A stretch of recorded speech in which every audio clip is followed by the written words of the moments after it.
Assalamualaikum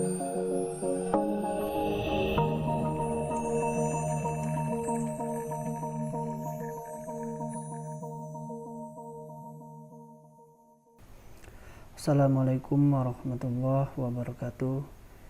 Kembali lagi kita di pertemuan yang telah kita bahas sebelumnya. Nah, kali ini kita akan membahas mengenai kebebasan berbicara di dunia maya. Oke. Nah, untuk topik pembahasan itu sendiri yang akan kita bahas, yang pertama mengubah paradigma komunikasi, kemudian yang kedua pembicaraan yang menghina dan pensensoran di dunia maya, kemudian ada anonimitas, ya, kemudian ada spam, dan yang terakhir memastikan konten yang berharga dan beragam. Nah, seperti kita ketahui, ya, yang pertama mengubah paradigma komunikasi. Nah, paradigma itu sebenarnya sama dengan pola pikir atau yang sekarang ini dalam arti adalah cara berpikir, ya, cara berpikir. Jadi dulu orang menyatakan pendapat melalui media cetak, ya, misalkan koran, ya, identitasnya pasti jelas dari penerbitnya, ya, dan gak mungkin koran mau menerbitkan kalau berita, ya, kalau berita kaleng, ya, berita kaleng dalam arti bukan seperti koran atau media-media zaman dulu, ya. Ya, karena internet anonim, ya, jadi sehingga perlu penerapan aturan yang baru, ya. Nah, paradigma, ya, tadi kita udah bicara masalah paradigma, ya, kita udah bicara masalah paradigma, ya. Sekarang sifatnya internet, ya, sifatnya internet itu bukan seperti koran atau media komunikasi seperti zaman dulu, ya. Jadi disinilah kita harus mengubah paradigma dalam komunikasi, ya, paradigma terhadap peraturan internet termasuk web, ya. Kenapa? Ya, karena tadi, ya, saya bilang ada paradigma adalah pola pikir dan cara berpikir. Jadi yang ditakutkan adalah pola pikir masyarakat di dalam penggunaan internet, ya, itu kebanyakan yang belum memahami, belum mengerti, ya. Jadi mengubah paradigma komunikasi itu artinya paradigma terhadap peraturan, ya. Penggunaan internet juga harus diubah ataupun diperbaharui paradigma peraturannya, ya. Seperti internet, ya, seperti misalnya www apa misalnya gitu. Itu bukan merupakan media cetak, ya. Itu yang harus kita pahami, ya. Media cetak itu seperti zaman dulu, ya, koran, ya. Tapi kalau internet www itu adalah media online. Nah, itu yang harus kita ketahui dulu, ya. Itu yang harus kita ketahui dulu. Kemudian kalau kita membahas kebebasan berbicara, kita harus tahu dulu pengertian dari kebebasan bicara itu sendiri, ya. Kebebasan berbicara ibaratnya bebas untuk berbicara tanpa adanya sensor atau batasan maupun keduanya. Nah, itu kebebasan berbicara. Jadi ada bebas, ya, bebas berbicara tanpa, ya, tanpa artinya tidak ada ujungnya, gitu loh. Tidak ada ujungnya, tidak embel-embelnya, misalkan harus ini, harus ada batasan-batasan ini. Nah, itu enggak. Artinya kalau bebas berbicara ya bebas saja. Ya, makanya sekarang kenyataannya di kehidupan kita sehari-hari, ya, karena kebebasan berbicara, ya udah masyarakat bebas mengutarakan isi hatinya, baik kepada pemerintah, baik mereka melalui media sosial, ya, benar kan, gitu. Nah, kenapa? Karena kebebasan berbicara tadi. Cuma yang harus kita pahami, yang harus kita mengerti bahwa walaupun ada namanya kebebasan berbicara, tapi ada aturan-aturan, ada rule, ada batasan-batasan yang harus kita pahami. Nah, walaupun sebenarnya pengertian kebebasan berbicara itu adalah bebas untuk berbicara, ya, tanpa adanya sensor atau batasan maupun keduanya. Nah,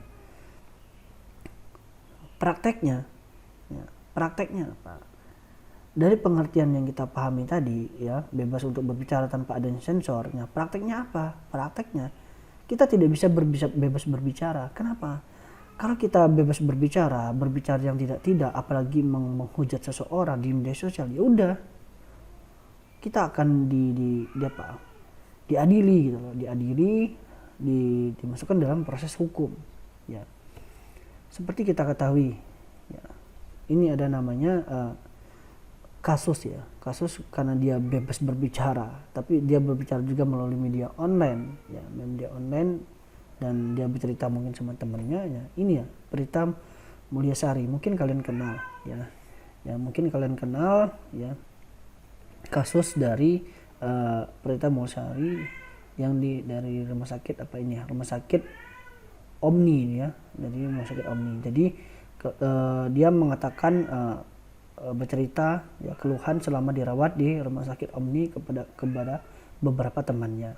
Nah, setelah dia bercerita kepada beberapa temannya ya, beredar ke berbagai milis ataupun forum di internet, sehingga diketahuilah oleh manajemen rumah sakit Omni ya.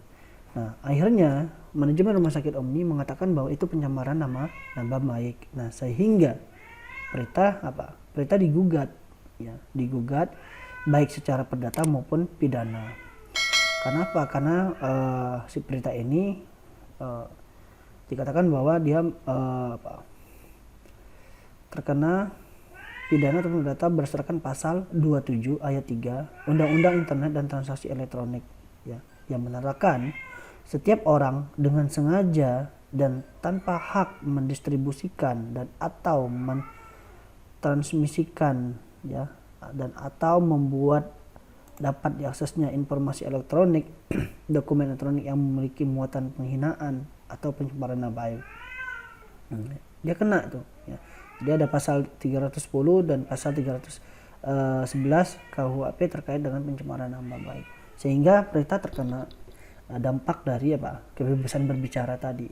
Jadi dia berpikir kita bebas berbicara, ternyata kenyataannya pada prakteknya ya, itu kita tidak bebas berbicara ya. Ya, itu harus kita pahami ya. Kemudian ya, ada juga kasus Luna Maya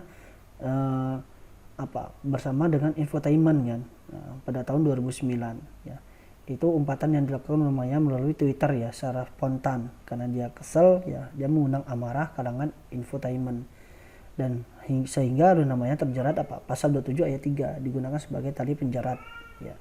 Nah, Luna Maya bukan menolak untuk diwawancari waktu itu ya, tapi dia harus membawa Alia masuk ke mobil dan memberinya ruang yang nyaman untuk tidur di sana. Tapi para pekerja infotainment ya, seakan tidak memperdulikan permintaan itu. Ya, mereka ngotot, yang namanya juga infotainment ya. Dia ngotot mencari berita ya, sehingga pada saat ngotot tadi ya, mengejar Luna Maya tadi, sehingga kepalanya terbentur oleh kamera salah satu infotainment, sehingga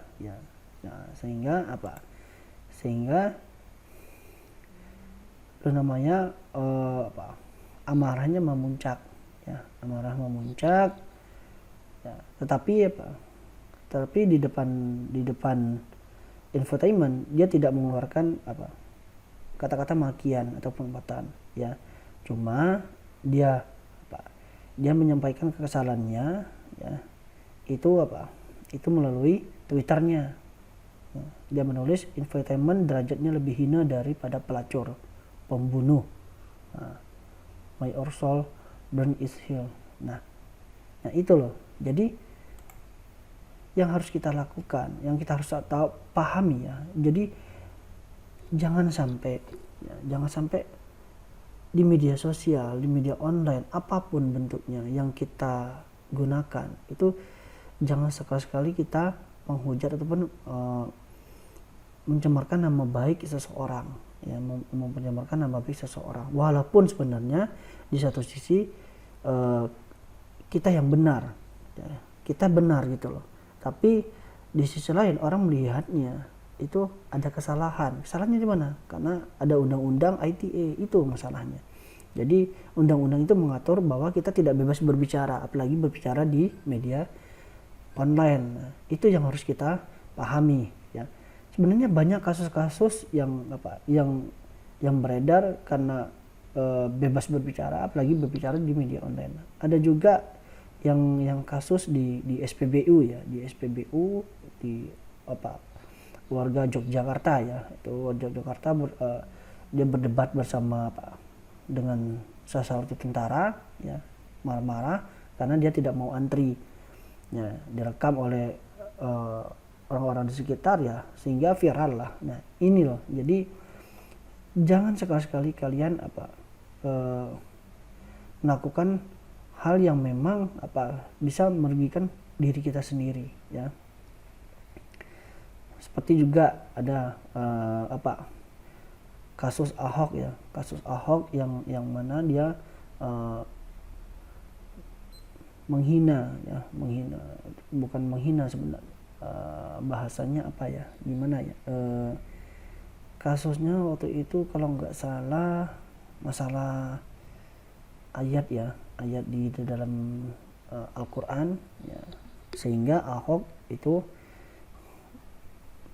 bermasalah dengan umat Islam ya, umat Muslim itu tahun 2016. Nah, kenapa? Karena kebebasan berbicara dia tadi, dia tidak berpikir bahwa masyarakat yang lain ya itu merasa tidak suka dengan bahasa yang dikeluarkan oleh si Ahok ini. Nah, sehingga ya Ahok dituntut, dan sehingga Ahok dipenjara ya, Ahok dipenjara akibat dari perbuatannya. Nah, itu ya, jadi terkadang hati-hati, ada istilahnya mulutmu harimaumu ya, jadi kita harus hati-hati dengan bahasa kita, bicara kita ya, omongan kita ya, itu harus kita perhatikan ya, jadi harus kita jaga ya. Ada juga kasus kemarin dulunya itu Ahmad Dhani ya, Ahmad Dhani dengan Jokowi ya. Ahmad Dhani ditangkap atas dugaan kasus penghinaan Presiden Jokowi kan, mengenai unsur orasi ya saat unjuk rasa di depan Istana Merdeka. Nah, akhirnya Ahmad Dhani dituntut juga kan berdasarkan pasal 207 KUHP tentang penghinaan penguasa atau badan hukum, sehingga Ahmad Dhani juga dipenjara juga. Nah, ya ini ada penghinaan juga ya, penghinaan presiden dengan melakukan sebaran-sebaran berita-berita yang menghina ya. Nah, jadi dari contoh-contoh yang sudah saya sebutkan sebelumnya, berarti apa sih kendala kebebasan berbicara ya, sehingga sehingga ketakutan untuk kita berbicara. Kenapa? Karena akibat jerat hukum dari ITE tadi ya. Padahal ada namanya HAM, hak asasi manusia ya, hak asasi manusia salah satunya adalah kebebasan berbicara. Nah,